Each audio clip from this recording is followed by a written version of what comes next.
The huge elephant in the room, of course, with this matchup is how Kenneth Walker III is not going to New York this weekend for the Heisman ceremony. Unbelievable. I did not think he was going to win. I've been a homer for him all year long since game 1 against Northwestern. We ran for 200 some yards, many touchdowns. Kind of in jest from that moment, it made him a Heisman hopeful. And as the season went on, it was obvious that he was, and culminating in the 200-yard, 505 touchdown performance against Michigan that we assume cemented him as at least a Heisman front runner, or at least a candidate, but if not the Heisman front runner at that point. And to now be at the point where he didn't even get an invitation to New York is just ridiculous. On top of that, there are no running backs in New York. Yeah, that's what's disturbing on this trend. Yeah, well, there are not one, not two, but 3 quarterbacks. And, you just look at the numbers. Bryce Young is head and shoulders above Kenny Pickett. And there's no reason for a third quarterback to be there. There's slight arguments you could make for CJ Stroud over Bryce Young, but you don't need 3 quarterbacks to be in New York. I like that Aiden Hutchinson is there. I think it's cool to have a defender amongst the 4. I don't think he has a chance to win it, but how can you not have the nation's, one of the nation's leading rushers, obviously the best top 5 conference running back. It's basically been a crusade against running backs in the Heisman Trophy race for at least the last 5 years. The last time we had it's crazy. I mean, it's what it comes down to is the process. I think is flawed. It's not anyone's fault. It's not a conspiracy. It's not just that people love quarterbacks and hate running backs. It's how the process works. It's 900 some plus writers across the country vote for the Heisman, and a lot of them just pick quarterbacks because it's easy to do. And I swear the only way that Kenny Pickett got in is because of the ACC championship game. I can't believe more people have been watching Pitt football all year than Michigan State football. I think it's literally prisoner of the moment. They saw a guy, have an outstanding game on national TV and put him in there. Just the idea that Kenny Walker could have a running season similar to Derrick Henry's in almost every way, who won the Heisman Trophy 6 years ago, and not even get invited to New York is ridiculous. And I think they just need to reevaluate the process. They take the top 4 vote getters, so they already know who won it. It's got to be Bryce Young, by the way. I mean, you just look at his numbers; he's head and shoulders over everybody else.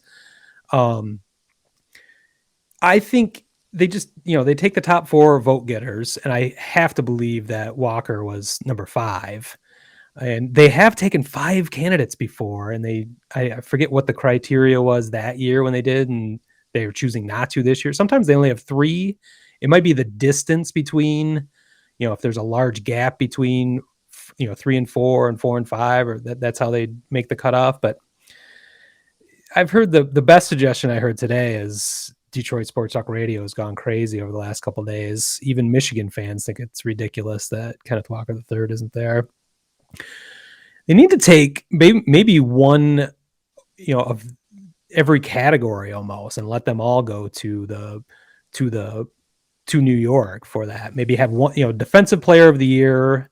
There's the Butkus Award or whatever. There's all sorts of awards that are voted in a similar way.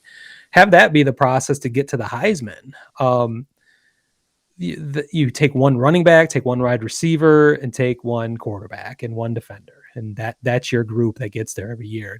To exclude that and to needlessly take 3 quarterbacks to New York, it's stupid. It's stupid. And it's not Kenny Pickett's fault. I'm sure he gets to have he has fun in New York this week, but he knows he's not going to win. How could you possibly put him over Bryce Young as a quarterback? It makes no sense. So Real quick, since we're talking about Pittsburgh, Pickett, and one of their losses was at home to Western Michigan this year.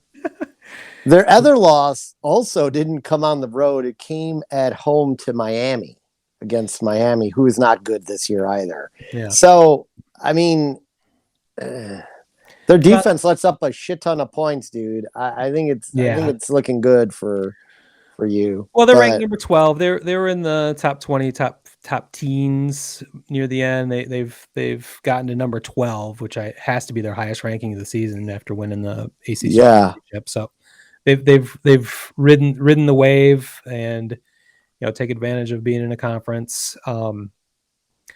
I think the matchup, I haven't gotten deep into it, and we've got time, as we've got we've got 3 weeks before the game. I think on the surface, yeah. I mean, they should struggle against Michigan State's offense.